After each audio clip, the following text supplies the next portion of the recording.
Nayekuletea kipindi hiki ni mimi Michael Mwamlima, na nimefika hapa katika kijiji cha Utiga ambacho kipo halmashauri ya wilaya ya Ng'ombe. Lengo ni kuhakikisha kwamba unajifunza vitu mbalimbali ambavyo vinahusiana na kilimo. Mara nyingi tumekuletea makala ambazo zinahusiana na kilimo cha parachichi, kilimo cha kahawa.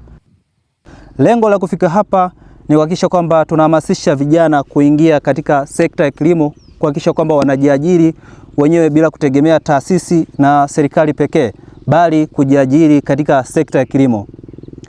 Na leo hii tumekutana na mkulima ambaye anazalisha matikiti haya na anaenda kutupa elimu namna ya kuzalisha matikiti maji na mtaji kiasi gani unaweza kuingia nao katika kilimo hiki na uweze kufanikiwa katika maisha yako.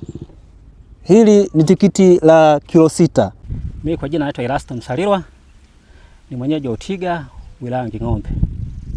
Mimi shughuli zangu ni kilimo. Sasa ni mwaka karibu wa 9 hivi nauza matikiti kwa ndani. Kilimo cha tikiti.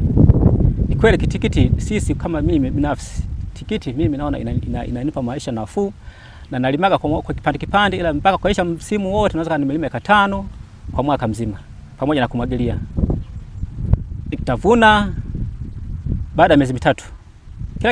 Kila kipande kinacholima navuna baada ya miezi 3. Kila kipande kilima navuna baada ya miezi 3. Yapo ya kumwagilia, yapo ya mvua. Kama sasa ni ya mvua. Kuna watu ambao wanatamani kulima, unawaambia nini?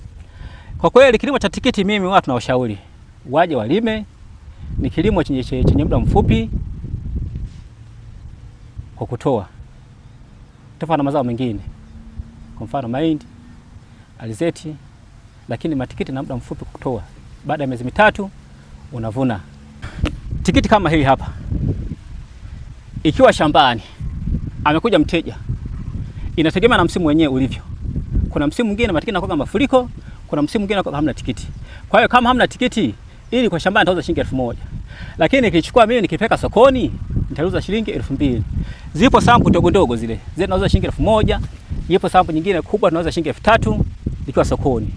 Lakini kwa hapa shambani unaangalia shamba ili shamba na tikiti kiasi gani.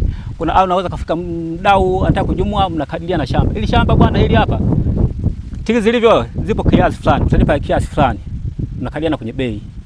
Mkulima mpya akianza anahitaji mtaji wa kiasi gani ili aweze kuzalisha? Inategemea na ndugu msakataji na eneo anataka kulima yeye.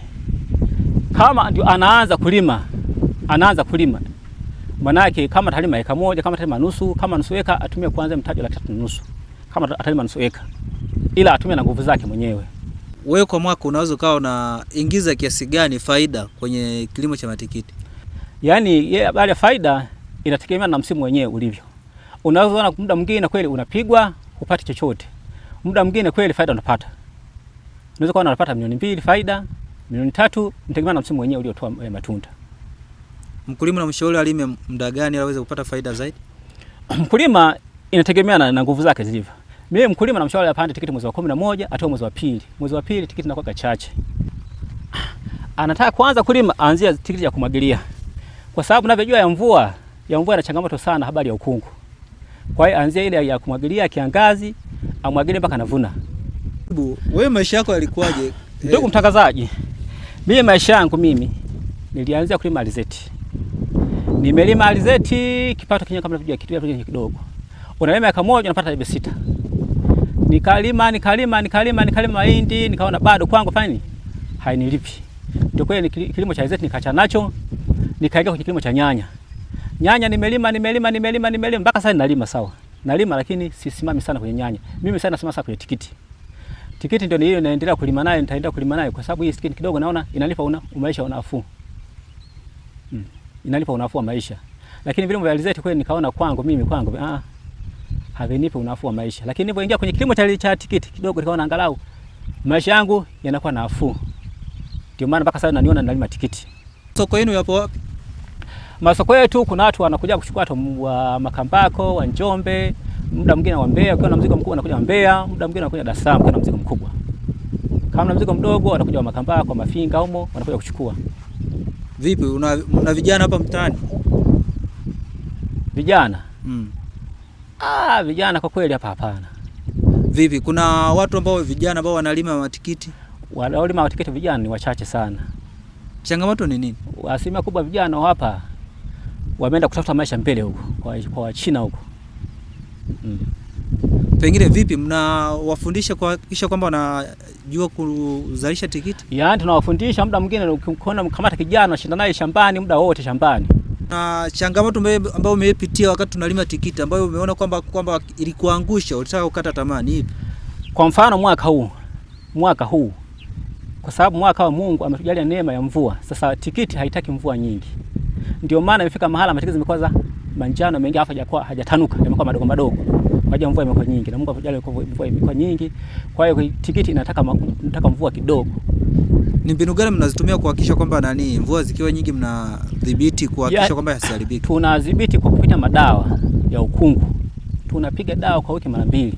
Hapo angalau unaweza ukavuna hata yakula. Lakini usipodhibiti hata yakula uweze kulipata. Sawa. Pengine ili mtu aweze kupata mavuno mengi, anataka kuwekeza kwenye kilimo cha tikiti, afanyaje? Changamoto tu mzalishaji. Yaani mwaka hiyo mvua ya wastani. Halafu ile shamba amelimwaga samadi, ametawanya, amepanda tikiti. Tikiti utapata tikiti ya kutosha tena kubwa.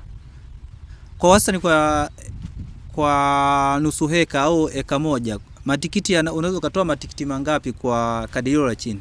Yaani kadirio la chini unaweza kutoa tikiti sio pungua tikiti 4,000 kwenye eka moja. Kama hii kadirio la chini hilo, tikiti 4,000 unatoa kwenye eka moja. Labda kwa sasa wewe una miliki eka ngapi?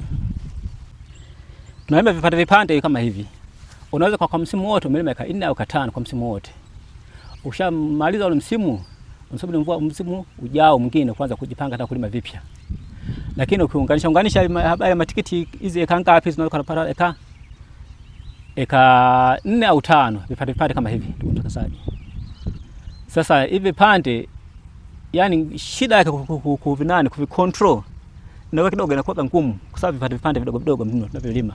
Ingekuwa labda tunahesabu sema nimema eka moja hapa pale kama unaweza kufanya ukahesabia. Sasa hivi pande kunganisha ni kweli unaweza kana kwa mwaka kunima eka 4 eka 5 kwa mwaka kwa kupita vipande hivi ndio mtangazaji. Pala inatunufaisha sehemu kubwa sana ndio mtangazaji. Inatunufaisha sana sisi wakulima na wajasiriamali wadogo wadogo. Barabara igawa Mbeya ndio inatufanya tule. Vinginevyo bila barabara sisi kwa eneo hili tungekuwa na maisha magumu sana. Lakini tunashukuru rais wetu ametengeneza barabara hiyo. Kwa hiyo tunaishi maisha ya nafuu. Ongea. Mimi nashukuru sana ndugu mtangazaji kwa kuliona hilo, kwa kuchukua taarifa za habari kutoka kwa wakulima. Sisi tunashukuru sana hilo. Sawa. Unaambia nini wakulima wengine ambao wanakutazama muda huu ambao wanahusika na wakulima wenzangu, nawaambia ndugu zangu, tuendelee kupambana. Maisha ni haya. Hamna mengine, maisha mengine zaidi ya haya. Tuendelee kupambana, tukata okota hicho.